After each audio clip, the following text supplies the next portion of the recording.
in Los Lunas, in the past year, of all the homes that sold, 33% of them were new construction. 1/3. I believe that. No A surprise. lot of new construction. For comparison, Rio Rancho is about 20%. Still high. Still high. Again, not a surprise just because we know there's a lot going on. Albuquerque, 5%.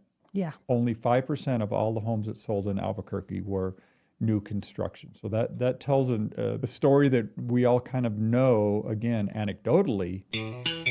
Help, I need some guidance. Help, selling and buying. Help, I need some real estate. Help. Welcome to the Albuquerque Real Estate Podcast. It is episode 526, first week of March, kind of the first week of March 2025. Tracy, a lot of topics this week. We're going to talk about this Metro study plan about transportation in the greater Albuquerque area, which I found fascinating. So there's some interesting takeaways from that I want to share. It doesn't really about housing, but it's interesting, some of the trends that we see in our market. And I have a story to relate that to housing. So okay, great. We'll jump in there. Yep. There was a big story this week, kind of more big picture real estate business thing. I just wanted to chat about that a little bit. And then we got a community of the week. We're going to talk about the Los Lunas area, which of course will blend into Valencia County as well. And the question of the week was, what should I ask when I'm touring a home? And we've got some tips, suggestions, and some do's and some don'ts even maybe. So, gosh, Tracy, where should we start? We've got to talk about the testimonial we got for Sonia this week. It's so sweet. Okay, let's hear it. Okay. Sonia K. So Sonia's one of the brokers on our team. Right. Sonia Calvert, they just said Sonia K, was a great help in all phases of our recent home purchase. She helped put together a somewhat unconventional deal and ran down every question we had in a timely manner. So congrats to Sonia.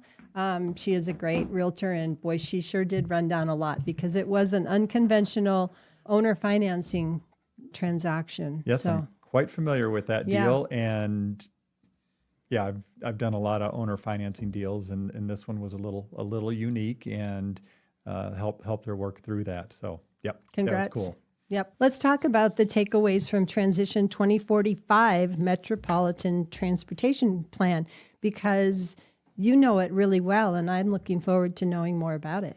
Yeah, I took the time to go through it. It was pretty interesting. If you want to find it, this is a study that's done. I think they do it every 5 years or so. It's the Mid-Region Council of Governments in the kind of greater Albuquerque area. So that's sort of a collaboration. Yes, it is. And what they're doing is they're looking at the transportation plan. But of course, transportation affects everything, where people live and where they need to commute to for jobs, as well as where homes are being built or not being built and so on. So I don't really know the study at all. So I'm curious because population growth obviously has some impact on the transportation study, right? Well, that was my big aha from this. I kind of knew it anecdotally, but I wasn't sure until I saw this. So what they looked at is population growth in the area from 2020 to 2023 was the data they had. And Albuquerque, the city, has shrunk in population. The city of Albuquerque has seen a decrease in population over that period, over those 3 years. It couldn't have been huge, though. I mean, it wasn't, but it was still significant because we've always thought of Albuquerque as a growing area, growing community. The thing is, the area is still growing, but the city of Albuquerque's population has shrunk by about 5,000 people. So I mean, it's not a huge number. Very percentage-wise, that's very small. You said from 20 to 23, right? Was what that study was, and this is for transportation needs in 2045. Yeah, well, that's what they're projecting out Right. to, and I think no surprise to us in the real estate business, Rio Rancho, Los Lunas, they saw the biggest growth in that period. I'm sure it's on their plan, but I would assume Belen also, because we know there's been a lot of new construction in Belen proportionate to the size of the population. But basically, Rio Rancho and Los Lunas is the first thing that I would think of. Yeah, when they've got a chart that shows, where the housing is going to be built here in the future, where they project most of the, new construction to come in. And no surprise, it's like Enchanted Hills, Mariposa, North Rio Rancho. It's Los Lunas, it's Belen, it's Mesa del Sol, which is kind of the only one on the Albuquerque list. Some of the west side areas in Albuquerque as well. But really, I mean, we The know bulk this, of it. but yeah, I mean, the Northeast Heights, the heights of Albuquerque, Valley of Albuquerque is pretty much built out. It's infill only. Yeah, it's infill only. And so it was an interesting thing there. There are definitely some concerns about the river crossings, no surprise. That's where a lot of the congestion is. I mean, our office is right here in Alameda near the river crossing, and we see it every day between 5 and 6:30. And it's no surprise, and there's some tech that they're working on to make that better regarding the street lights and stuff like that. So that was interesting. It's kind Go of ahead. related, but I'm going to be talking about Las Lunas as our featured community later. And so everything you're talking about, I'm thinking about how it relates to what I've already studied about Las Lunas Yeah. and what I know about Las Lunas. And, they have a new freeway exit being built right now for the south end of Las Lunas. Doesn't help with river crossings, but it's certainly going to help with the congestion on the one main exit off the freeway off I-25 into Las Lunas. So this was kind of like the big takeaway from this study. Again, we're talking about this transportation study for the Metro Albuquerque area from the what do they call it? Mid-region. What do they call themselves Council. again? Yeah, Mid-Region Council of Governments, which is the Albuquerque area, and you can just Google it if you want to check it out. You can find it. So tell me what else? Is there any home implications in that study? There's a few things. It was more, they talked about the thing that we've talked about for years is home prices are rising faster than incomes. And we know that is not an Albuquerque thing. That is a nationwide thing that home prices are definitely been impacted a lot more than wages.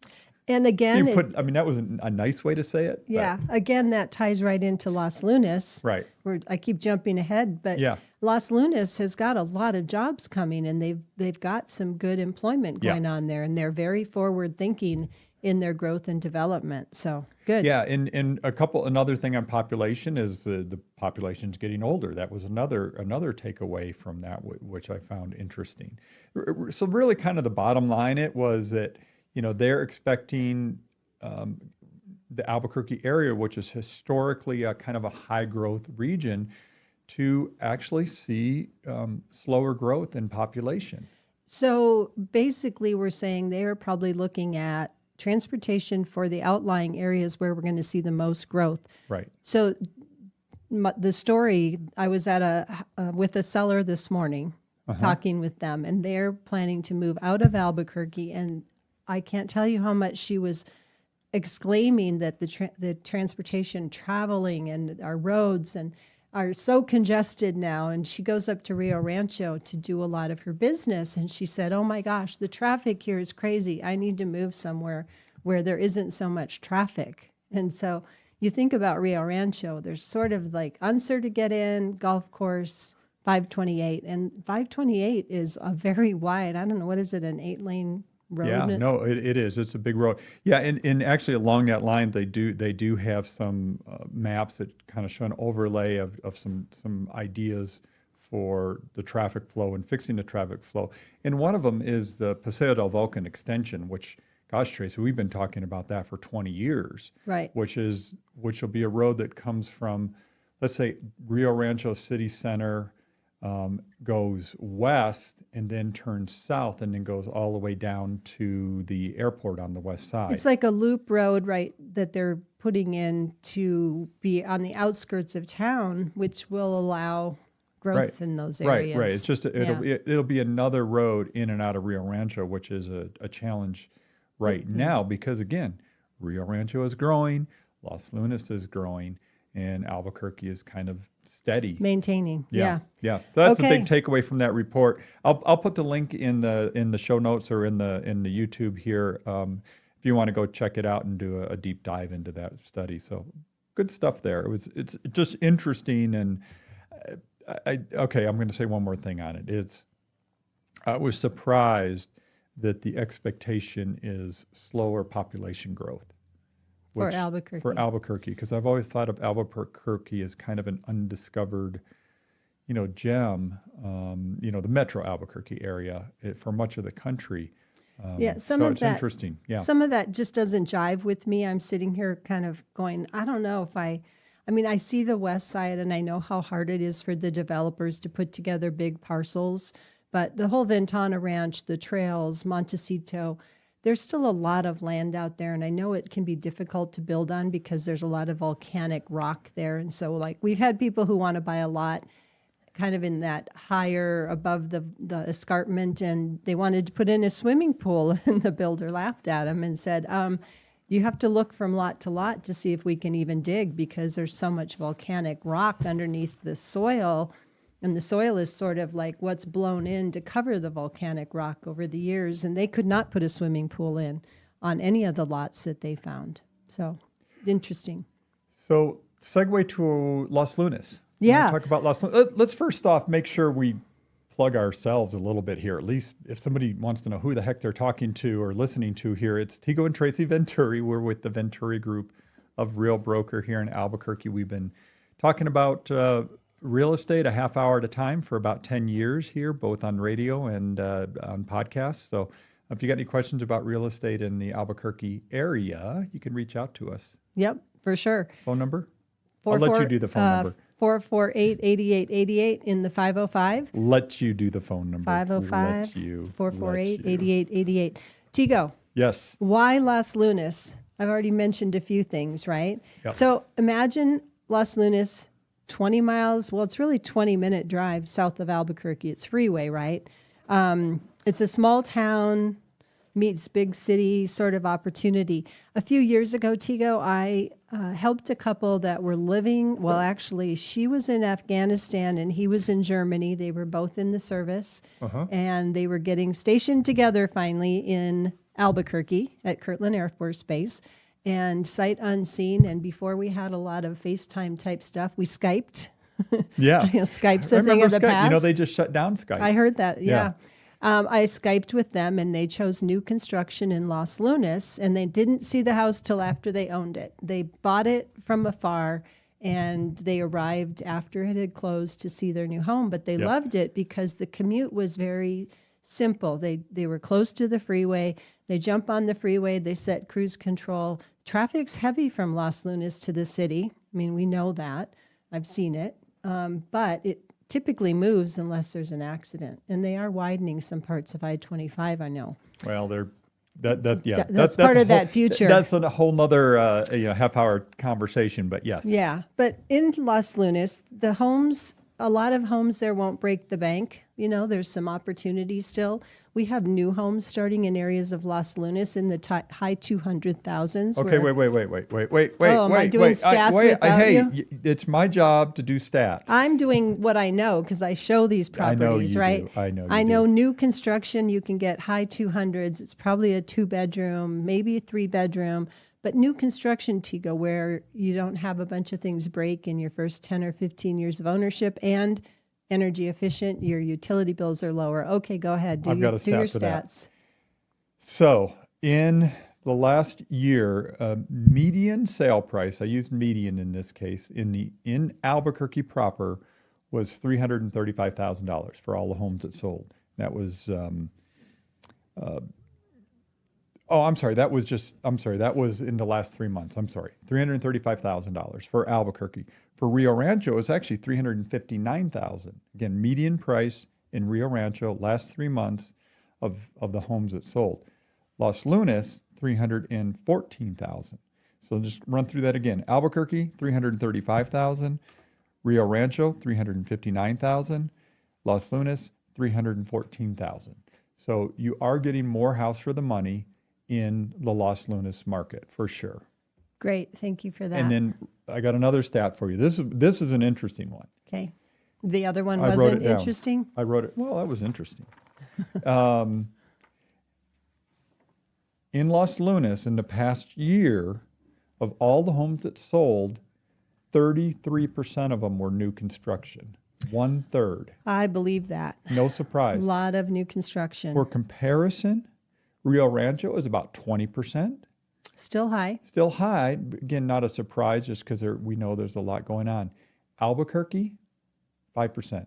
Yeah. Only 5% of all the homes that sold in Albuquerque were new construction. So that tells a story that we all kind of know, again, anecdotally, but Well, you had a stat for that. got a stat for it. So, Yeah. Tego, at any time, you can generally see that there'll be 400 to 500 homes listed for sale or properties listed for sale in the Los Lunas area. Should we call it the metro area? Well, I know we generally just say Valencia County. Valencia County, which includes Belen. Yeah, It Belen includes and- Bosque Farms. It includes Peralta. It Yep. includes Tomei. Yep. So, they're all there. Los Chavez. Los Yep. Chavez, Yep. yeah. And the prices, obviously you can find something probably under 250,000. It might be a fixer-upper or a very small property. But, up to, 500,000 maybe for a new build. Plus, there are luxury properties, in Valencia Okay, wait. County. I've got a stat for that. I was thinking about properties I've sold where somebody had 7 acres and a gorgeous home. Yeah. And it was definitely a luxury home. It was at the high end, for the metro area. So I told you the median price was around 314,000. Mm-hmm. Well, the highest sale in the Los Lunas market last year was 1.18 million. So basically 1.2 million. The least expensive was $35,000. And I looked at it, and yeah, it was pretty much a teardown. Right. Yeah. And probably a small lot, not in a desirable spot. So in But homes, you can get a livable home for 200,000, just depending on what your standards No. are. No, you don't think so? well, we just had somebody close on a manufactured home on a permanent foundation. It was nice. Mm-hmm. It was 250. Okay. So Okay. Yeah. yeah. Homes in that area typically stay on the market for 60 to 80 days before getting an accepted offer. So a little bit slower than the Albuquerque area and Rio Rancho, where they're taking more like 30 days on market. And then, homes there vary just like everywhere, right? You've got Spanish roof tiles, you've got Pueblo, you've got territorial, you've got kind of old farmhouse, you've got adobes, you've got small lots, you've got large acreage and livestock areas. You don't have a lot of condos, you don't have a lot of apartments, you don't have much multifamily. It's more, it's the wild, wild west, right? We're Yeah. spread out. Yeah. So I want to talk about the you said that, you said some rural. So when I think of Los Lunas, you've got the valley. Right. And you've got a traditional farming community. So you've got this kind of more rural area with still some farms. A lot of it is irrigated, right? With the what we call Flood irrigation. flood irrigation, ditch irrigation, as we Right. call it. But then you have the new housing developments on the west side of the freeway there. Well, and the east side of the And, freeway yeah. and down all the way. Yeah. So it's a real mix. I mean, you kind of have that more, I'd call suburban like neighborhood, like you have in Homeowners Ranch and those areas. But then you've got that rural Right. activity as well. The other thing that's there is Jubilee, which is an active adult 55 plus community with really nice amenities, not too far off the freeway, very close to the Walmart, and also very close to one of my favorite Los Lunas restaurants, Which one? Morisco's Oh, Altamar. Morisco's, of course. Yes. Of course, one of the landmark restaurants in Los Lunas, I always have to get to food, is El Toro Patron, which has the best tacos in Valencia County. And if you don't believe me, just ask Amy and Leah, because yeah. Leah on our team they live in Los Lunas area, and she's a taco how do you say that word? Aficionado? Aficionado. Yes. Obviously, there's Teofilo's, there's a Range Cafe, there's other great places. I mean, Blake's Lottaburger is there, of course. Yeah. There's also a Tractor Brewing, but I hear the hours are sort of spotty, not always open. Interesting. But anyway, the river crossing we already talked about. that can be hard. There's a couple places in Los Lunas to go, and you can go down the back way from Isleta off I-25 to be on the other side of the river if you need.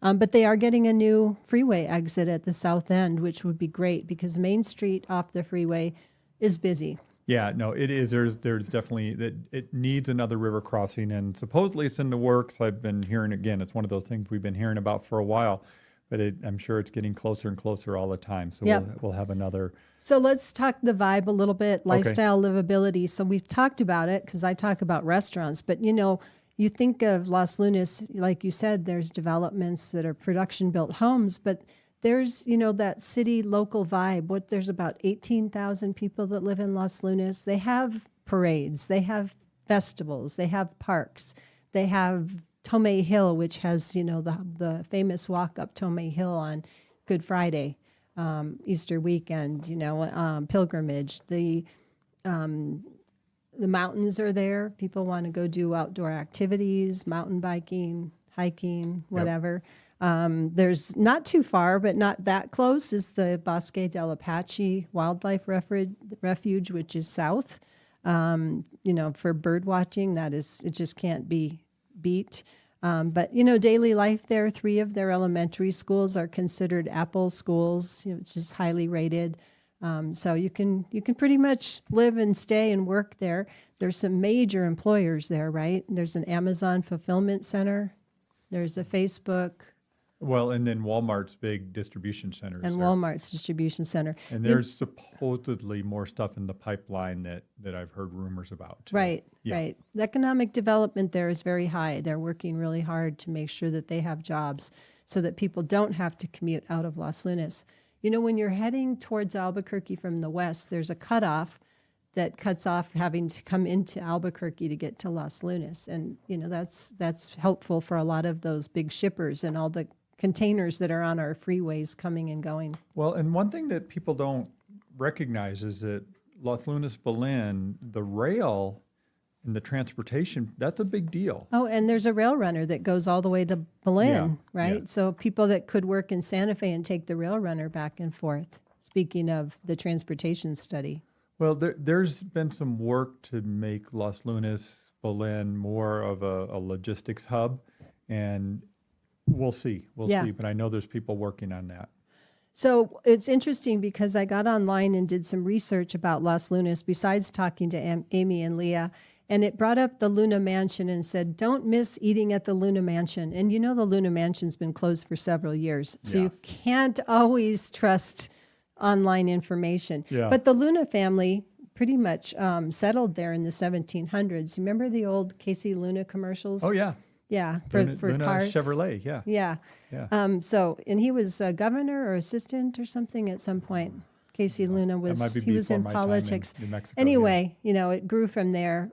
Breaking Bad filmed 2 episodes there. A lot of good scenes, I'm sure, to film. But so just to wrap it up, why Los Lunas? More affordable homes, Yep. great growing job market, and a lifestyle that can balance rural but being very close to the city and have all the conveniences you need right there. But maybe you commute into Albuquerque for a lot of things, but it's not too much. It's just an easy freeway jaunt. Yeah, I mean, obviously it depends where you are. About a half hour, maybe 20 minutes to a half hour. Just depends. I mapped it from Yeah. the Sunport, literally the parking lot at the Sunport to downtown Los Lunas, and it took the freeway, Yeah. and it was 25 minutes. Yeah, there you go. So that's well off the freeway downtown. Well, you think about it, if you live like where we live in Corrales or Rio Rancho, that's how long it takes you to get to the airport also. So, Right, yeah. right. Yep. So anyway, give Los Lunas a look. You might just find your diamond in the desert in Valencia County. A lot of people we have seen are searching for homes, Los Lunas homes for sale. So we'd be happy to help you if you're looking for that and you want to know more about it. Good. No, it's good. I'm glad we highlighted that community because, that's the thing about the Albuquerque area. We do have a diversity in housing, and different vibes. So if you Right. want the rural, you can get it. If you want the suburban, you can get it. If you want the urban, you can get it in downtown Albuquerque. So I mean, we've got a pretty good mix. So Yeah, and price wise too, it's kind of you've got all ranges just depending on, and you can get the mountain thing if you go to the east side of the city. Right. So If you are a resident of Valencia County, you want to tell us more, let us know. Just leave a message. What's it called? Down below when you're on on YouTube, on YouTube. it's called make a comment. Make a comment, but and follow, right? Yeah, Is yeah. that what it's called? Yeah. Yeah, I forget these things. So Tego, I'm really excited. Let's talk about what should I ask when touring a home, or what should I be paying attention to when I'm out shopping for homes with my realtor? Well, the thing that's interesting about this question is it came up and we don't think about it because we do this every day as I professionals. think about it. Well, let me clarify. My point is, a home buyer may think that, oh, that's a stupid question. I don't want to ask that question. I don't want to sound, like I don't know what I'm doing.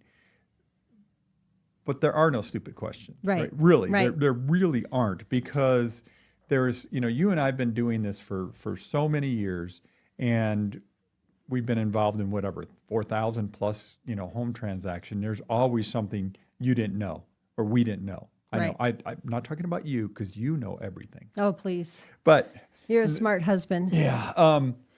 So anyway, so some questions, and let's just kind of banter about this a bit because I think it's an interesting thing. So what should I ask when touring a home as a home buyer?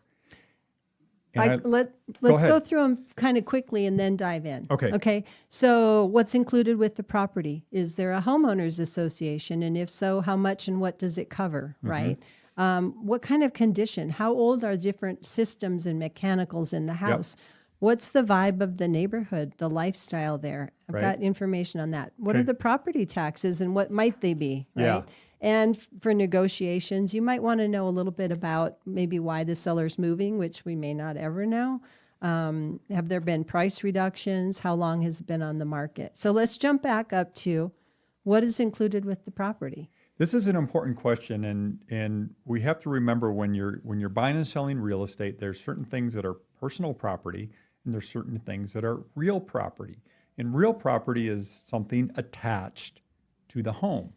And so you have to be very clear and not just assume that something stays. And so I think one of the traditional examples is there's a closet, or what's your example? Oh, I thought you were going to do that. If you took the house and put it upside Oh, down there and is that. shook it, Yeah. whatever would fall out doesn't stay. Well, Right? that is a great way to say, okay, what is personal property and what is real property? Is you turn So- the house over and you shake it. So if there's a microwave sitting on the counter and you turn the house over and shook it, it would fall. If there's a built-in microwave inside a cabinet, right, that's built in, it's going to stay, right? Yeah. But not always. So you think about sometimes you put something on a bookshelf to make sure it doesn't tip over on your child, right? That's personal property, but it's got a safety reason. Yeah, it's secured to the wall, but it's not really, yes. Some of the questions come up when you have TVs that are mounted. They aren't going to fall out, and the TV mount is affixed to the wall, but the television typically wouldn't stay. Some people leave their TV mounts, some don't. So it's a really important thing to clarify if that's important to you. And I think the big takeaway here is the things that you just want to be very clear. So some other examples are the shed in the backyard, the hot tub, the range, believe it or not, you said microwave already, the refrigerator, The washer dryer, the washer dryer. a big mirror above a kitchen or a bathroom sink. That's just a mirror that's like fancy with a frame. Like it's hanging like a picture Right. versus mounted to the wall. Yeah. Right. So the big question and again, what's included in the property is just make sure when you do get to making an offer, you know exactly what is included and what's not. And it's very clear. And your realtor should help you with that, but just make sure to ask those questions. Yeah. So homeowners association and fees and what does it cover? Obviously, if you're looking at it and you have a very fixed how much monthly you can afford in a house and you're looking right at the top of your price range, but there's $100 or $300 homeowners association on top of it, it might put that house out of your budget. Yeah, Right. no, for sure. And part of that too is know what the HOA rules and guidelines and bylaws are, as well as the CC&Rs. Which are covenants, conditions, and restrictions to make sure. So there's a condo community in Rio Rancho, very close to Intel, and they do not allow pets of any kind. And we've seen so many times where houses or condos get listed for sale there, and then the buyer gets the rules and realizes that they can't buy that house because they have pets they're not willing to give up. Or they get all the way through closing, and then they find out that their dog or their cat isn't allowed, and that's a terrible thing. Well, and there, another example that we've seen is the CC&R says you can't park an RV on the side of the house, even though every home in the neighborhood has an RV on the side of the house.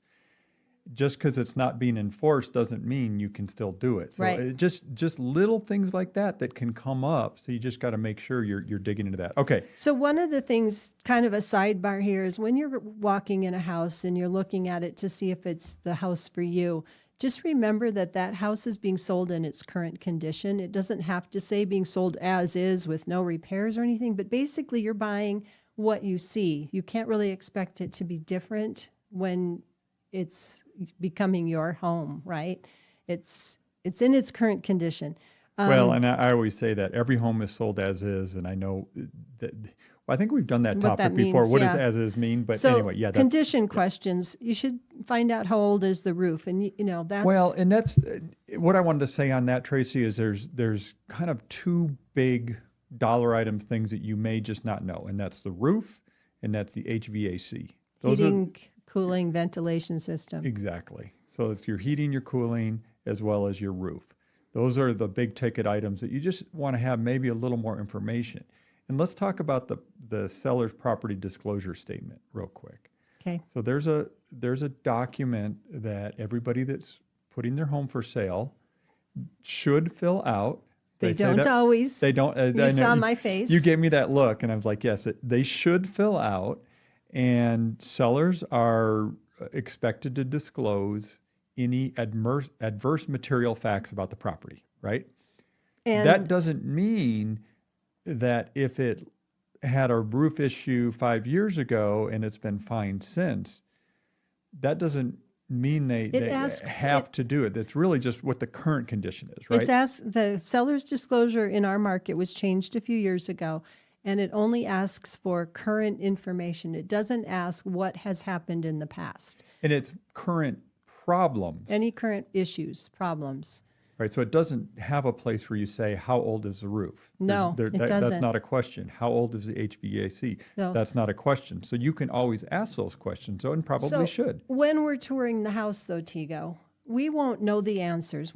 If I'm with you and we're looking at the house and you say, how old is the roof? I'll say, I don't know. But if this is one of the houses that's in your top that you think might be the right house for you, let's write a list of all your questions so we can ask them Yeah. and get them answered, because it's not like I see a lot of houses. I don't know how old every roof is, but we can open the mechanical closet and look at the water heater and the furnace and kind of get a gauge. A lot of times there's a date on them or something that we can tell if they're older or newer. And of course, everybody's going to, okay, you don't have to, but everybody should get a full home inspection that covers, a lot of this stuff and goes through all that detail. So again, at the time of touring the home, we may not know, but the home inspector can dig deeper and find some more of that information about the condition of the property. And that's really the intent of the home inspection.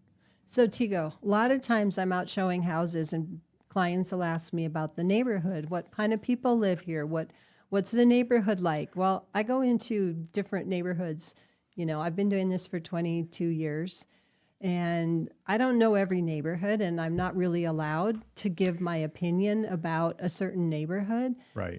So what we always do when that question comes up is we suggest go to visit the property at different times of day, not necessarily get in the house, but go for a walk. Go for a walk after work, when more people are home. Go for a walk on a Saturday. Go for a walk, while it's not very light out. Get a feel for the neighborhood. Listen for how much noise is in the area. Look for light pollution. Get a feel for it, you know? Yeah, visit different times of day. Right. And different days of the week and if you different can. days of the week if Some you can. houses are going to sell way too fast for you to do different times of the week or whatever. But, you know, go and hang out a little bit. See if there's a neighbor out to talk to. Well, They'll one tell thing, you. one kind of, I don't want to call it a secret, but one of the things that people may get frustrated about is somebody will ask, well, what's the crime like in this neighborhood? What are schools like in this neighborhood? And realtors are going to say, I can't really touch that. And it's not because we're being coy, it's just because we can't. And so, but the good thing is there's a lot of great resources where people can do their own research and look at the crime stats for an area, look at the schools in the area, you know, look at the traffic flow or what they call the walk score. Maybe that's a better thing. You know, like what's the walk score? What's the walkability? There's livability scores now. There's livability scores. There's even some things that'll give you noise pollution scores. Right. Every single home will have a noise pollution score as well. So there's a lot of your diligence that you can do yourself, doing your own research, because there's certain questions that realtors just can't answer. So one thing that comes up, Tego, is we have in New Mexico, we don't have to disclose if somebody died in the house. Correct. So, or if it's haunted. But we certainly wish that we knew that, because it's so sad when somebody's buying a house, maybe they're under contract or they've already closed on it and they move in and the neighbor comes over and says, do you know what happened in that house or something? And then they feel like they were left out of it and they didn't have the opportunity to decide for themselves if they were comfortable for that. And I know there are some ethnicities that have a big problem with somebody dying in a house, and that would be a big problem. So, you know, we can ask the seller, even though it's not on the property disclosure, we can ask. And that's where walking the neighborhood and running into a neighbor can be very helpful before you are finalizing a sale. Yeah. Anyway, I think that's Yeah, the no, I most think that's important good. things. I think that's it. The other thing is, let's talk about red flags. This is something you do. You train our team, you train other realtors in the community about what we call red flags. And these are just certain things that we know about certain areas, certain neighborhoods that we've learned over the years for certain reasons. And it's a tough one because some of it is just, you know, you've heard over the years that this particular neighborhood may have some known foundation issues, or this particular neighborhood is, gosh, give me an example. Well, there's the oldest neighborhoods here have different sewer line makeup, what they're constructed out of that could have problems. And, you know, that's why we say you want to get a sewer line inspection, even on a brand new house. Yeah, in-floor ducts is another one. Again, if the In-floor home ducts. has in-floor ducts, that's something else. If it's up against the mountain, it may be, you know, a better idea to get a radon test if that's important to you, depending on where it's located. But radon's everywhere. I just got to make sure I say that too. So it's interesting that you bring this up because I hadn't thought about red flags as a part of this conversation. But it's interesting. We have 3 realtors fairly new to real estate on our team that we've been teaching.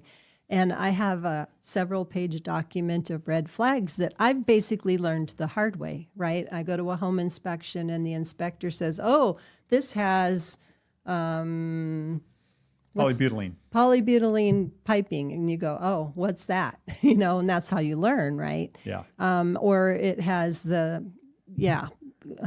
Anyway, I've learned those things over the years and I've made note of them. And so I'm teaching and I'm going through these. It took us several different training sessions to get through all my red flags. And I'm thinking, till you really go to a house and you go to a home inspection and you see it and you go, oh, yeah, I remember Tracy mentioned something about that. But as my newer brokers are going out and showing homes, I'll say, show me what houses you're going to be showing. And I'll go, in this neighborhood, you better make sure to look under the sinks and see if it has gray piping for water. That could be a sign that it's polybutylene, right? And then, you know, make sure if you do decide to move forward, this is home that the home inspector is, you know, can double check that. Or certain neighborhoods we just know are known for polybutylene, which, by the way, is just kind of a known problem water line. Right. And it's just, again, you only know that from experience. Yep. And so working with an experienced realtor who's been around the block a few times, unfortunately, on these types of things is pretty helpful for you. Yeah. But that's where we do a lot of training with the team to make sure that they know. Well, okay, so this went long. It's like we're talking about, what you should ask when touring a home. I hope this is really helpful for anybody because there's a lot of, there's so many little things that can be helpful. But let's just a couple more things. Let's just talk about property taxes because that one has burned some people. Yeah, property taxes now in New Mexico, we have to disclose what the property tax could be based on the new sales price. Because for everybody that has homes here, they know that your property taxes can only go up 3% a year by law unless you sell the house, and then they can revalue it at the new price. So sometimes property taxes could go $2,000 or $3,000 higher after a sale. So Yeah. the year after. So Yeah, so the current tax is based on the current owner, and if they've been there for 20 years, it can be significantly different than Right. Once it gets reassessed. So keep that in mind. All right, let's just talk about for negotiation. So let's say I'm home touring, and you've taken me. I've looked at a bunch of homes, and I've narrowed it down, and now I'm wanting to think about, okay, I'm going to put my offer together. Now these are questions that we always are asking as realtors to help put a buyer's offer together. But what are some of the questions that a buyer may want to ask? Well, we look at how long the house has been on the market. Is it occupied or vacant? Vacant house, somebody's probably still paying a mortgage on that might be more motivated to get it sold. Have there been any previous contracts on the home that fell through that maybe I should know more about why did they fall through? And have there been price reductions? A lot of buyers want to know why the sellers are selling, why are they moving? I can't always get that information. It's not always that the listing broker has the ability to tell that information. They have to have permission to share why they're selling. The listing broker may not know either. They may not, yeah. But just kind of all those clues to help us to formulate and use towards negotiations. Yeah. I think it's good. And if We had a house, sorry, I spent a lot of time on the phone yesterday with one of our brokers who was writing an offer. And the house had been on the market like 262 days Long with time. no price reduction. And it's a long time in our market. that says something, right? First of all, it tells me they maybe don't have any wiggle room, right? That they're going to be firm on their price because they haven't had any price reductions, or that they're really not that motivated to sell. So anyway, Yeah, that's interesting. Speaking of price, okay, so I want to just hit on some of the February market data, but I've got a post I'm going to be putting up that I did a deep dive into where we are in the spring market here in Albuquerque, and early spring and going into the selling season, whatever you want to talk about, where we are right now. And I think it's really going to be helpful for buyers and sellers. You can find that on our YouTube. You can find it on my Facebook, which is Tego Venturi on Facebook. But my big takeaway is, home prices are still up in February. Home prices are up year over year. Home sales are pretty much even with last year. One thing that's interesting, though, the number of homes in pending status right now that are actually under contract to sell is above last year. So there are more home sales in the pipeline. I have a theory for that. Okay. We've been warmer than normal for the last month, it seems like. And that's what I say when mid-March hits and all of a sudden it's warm and it's spring break, our selling season starts then, but it actually started earlier, It does seem that way. We definitely have more homes on the market than we've seen since 2020. We're not quite back to, so you think March 2020, remember what happened? Yes, I know what happened. Yeah, March 2020. Oof. I think this podcast drops on the day of the shutdown or the declaration of a the pandemic. Anniversary, yeah. But we still have less homes on the market than we did at that point. Definitely less homes on the market than 2019, but above every other year since then. So we've got more We're choices growing. for home buyers than we've had in a very, very long time. Prices still up, like I said. Activity is still steady, not anything like we've seen. The total number of sales are still much lower than we've seen in the last 5 years. Yep. But it's, it's cruising along. Again, I'm going to do I've got a whole deep dive on this. If you want to check it out, you can go look for it. Anything else, Tracy? I think we've covered it for this session. Great.